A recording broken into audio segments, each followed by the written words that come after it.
8:23 on your hometown station. I'm Tori. Good morning, and a good morning to Dr. Feldman from Prima Pediatrics. How are you? You're a little frazzled. Traffic's bad, right? It wasn't great, let me put it to you that way. But I can get through that. I was just a little frazzled at the thought of coming a little late. Never worry, never fear. We just, we make it happen. We make it happen. You always do. How are you, and what would you like to talk about this morning?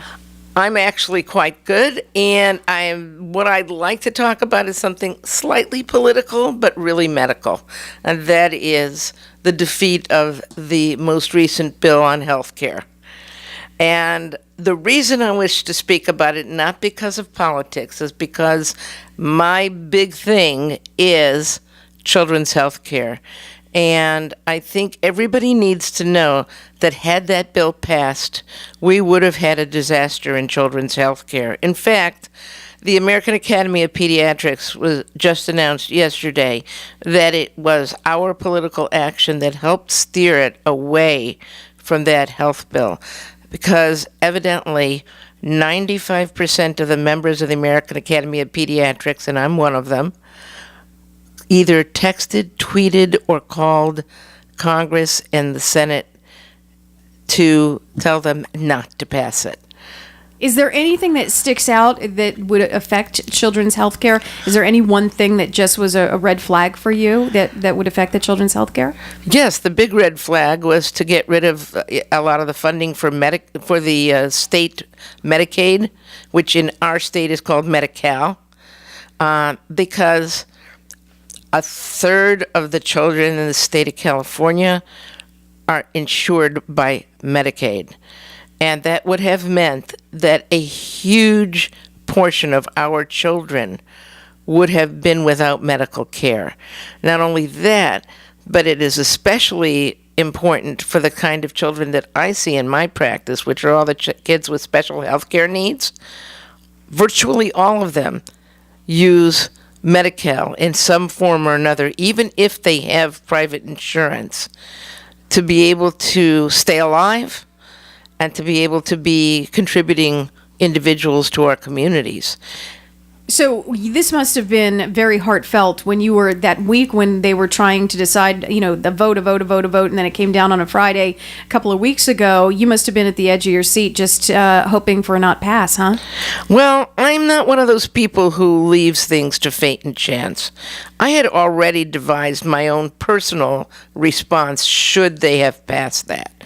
I already had a plan in place that would at least have taken care of the children in the Santa Clarita Valley. And what was that plan? Can you tell us? Or Sure. Yeah. I was going to call it Kids Health, whatever you want to call it. And it was going to be a plan where anybody could come to my office and be seen for $20 per child per month. They could be seen for up to 3 visits, no extra cost. That's it. I would handle it. And part of it was a 40% discount at local pharmacies and X-ray and lab. That's amazing that you would have this plan in place. I really commend you for that. Clearly, you don't have to use it as of yet. And hopefully never. And hopefully, things will work out to the benefit of all of us. You must have followed Jimmy Kimmel when he was tweeting and talking about his brand new baby son. Yes. Which also he was very impassioned like you regarding children's health care and his son, because the brand new son has heart problems. Oh, he has very significant heart problems. Right. Yes, and he's being handled, of course, beautifully. But I mean, part of the problem we have these days is that a lot of people look at the whole issue as saying, well, we cannot afford to provide everything for everyone. So if you're going to provide, then you have to ration the care. And the answer is, I don't think so. There are other ways to avoid the problem that we're facing now. And I am not saying, by the way, that the Affordable Health Care Act is perfect. By far it is not. But it is the best solution so far. Yes, we need to make changes to it to make it more equitable to those people who got dinged by it, and there were plenty. But to do away with it, well, let's just do away with Social Security and Medicare. Why not? I mean, after all, those were also social acts. Dr. Feldman, always a pleasure having you in studio. You can be located at Prima Pediatrics. Are you accepting new patients? Yes. Always accepting new patients, located on Via Princesa in Canyon Country. Prima Pediatrics. Have a great day. Thank you so much for visiting. Thank you.